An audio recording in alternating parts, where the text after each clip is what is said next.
Shout out mga kakabsat ne. Ada tinagatang tayon ti may nga kilo nga nagayat nga na pinakbait. So 60 ata, ada ti 20 nga alamang 80. 60 nga nagnina. Giniling na lang binili natin mga kakabsat. Ada ti kamatis nga nagginamot ni maibsan labat ti pagmimis ti pinakbait ti alamang. Tara magluto tayo. Apo. At ano yung mga kapsat iluto na po natin ang simpleng cravings for today's video. Pinakbait at ati bawang, sibuyas, kamatis na at giniling po ang ating sahog. Pagsamahin na po natin agad si Mari at Kumpare. Ang kainaman po ng giniling madaling po siyang maluluto, lalo na po pag may mga bisita na po kayo dyan sa gilid.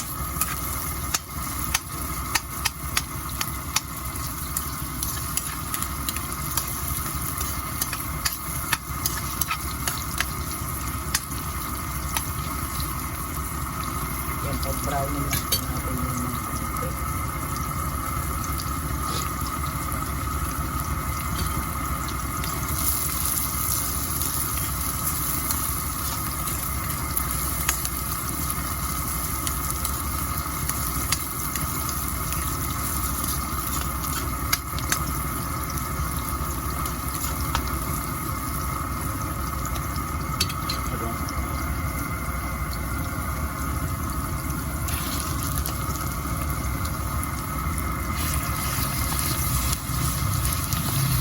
Kainaman niyang giniling mag-i-spread talaga yung sahog niya.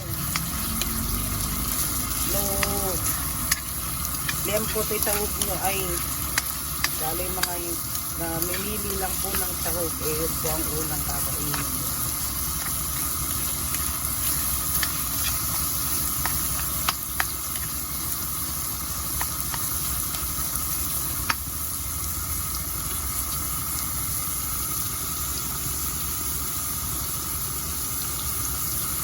So habang isa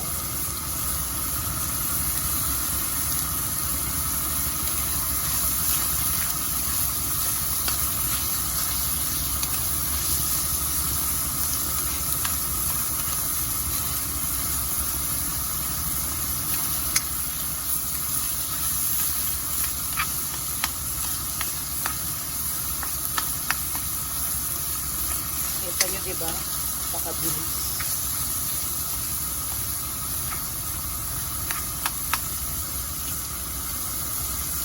Lagay na po natin ang ating ginito ang kamatis para sabay na po siyang maluto.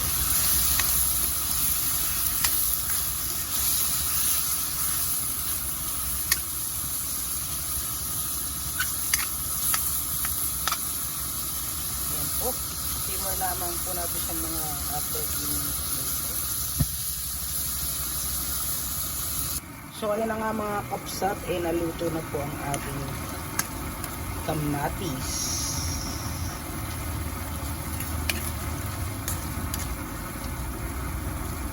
Ito po ang ating alamang. Huwag po natin lalagay lahat yan.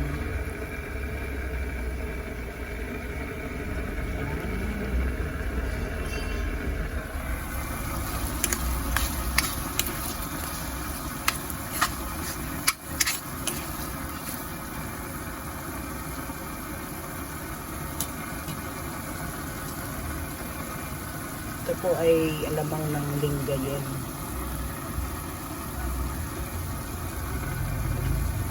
Malalaman yung masarap niyang alamang no. Basit day shells na puro. Na-refine siya mabuti. Ayan yung mga masarap na alamang.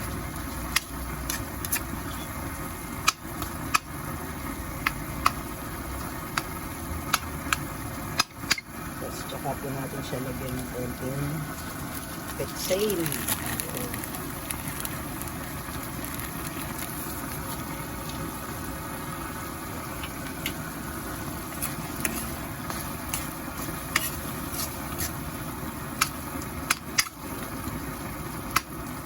lutuin lang po natin yung ating aramon.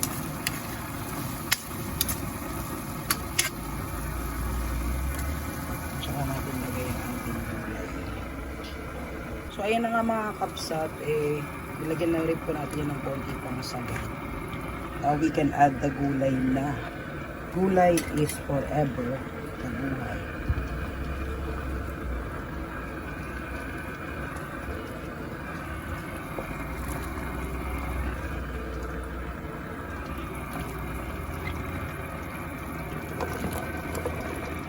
Yung mga ganitong klase na nabibili na per kilo po, mainam po yan. The same day, lutuin na po natin yung ito. So haluin lang po natin para yung pinaka sahog niya ay kumalat po sa buong gulay. Ito yung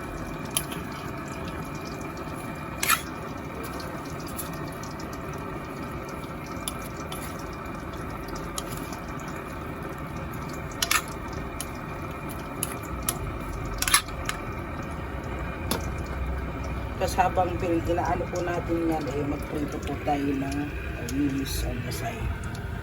Yan po, mainit na yung mantika. Inanon po natin yan yung mga kabsat sa harina.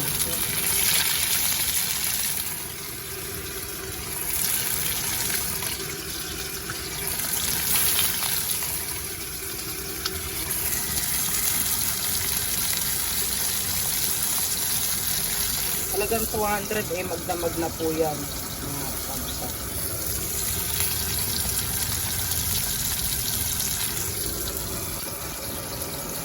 Takpan po natin siya. Takpan lang po natin siya mga after. Kaya sino muna natin siya.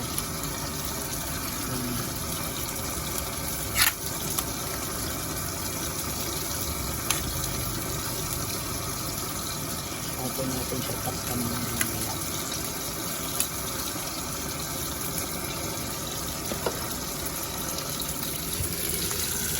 So ayan na nga mga kapsat na after few minutes later medyo ilagay na po natin ang ating siling green o siling bine. Sabi nga nila kasi pag nilagay mo yun sa tayo mo, tiyak po, ikaw po ay mabibili. At sa kabila naman po ito na po yung first batch ng ating crispy panis.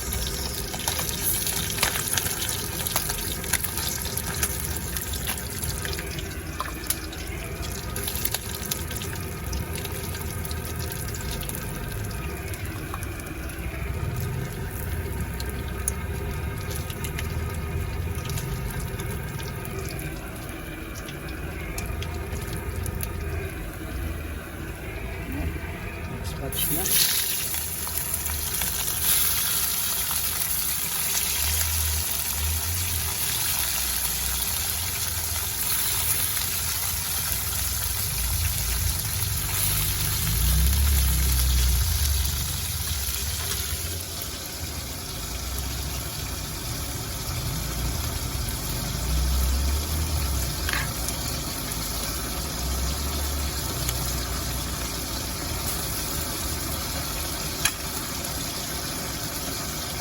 So, takpan na lang po natin siya.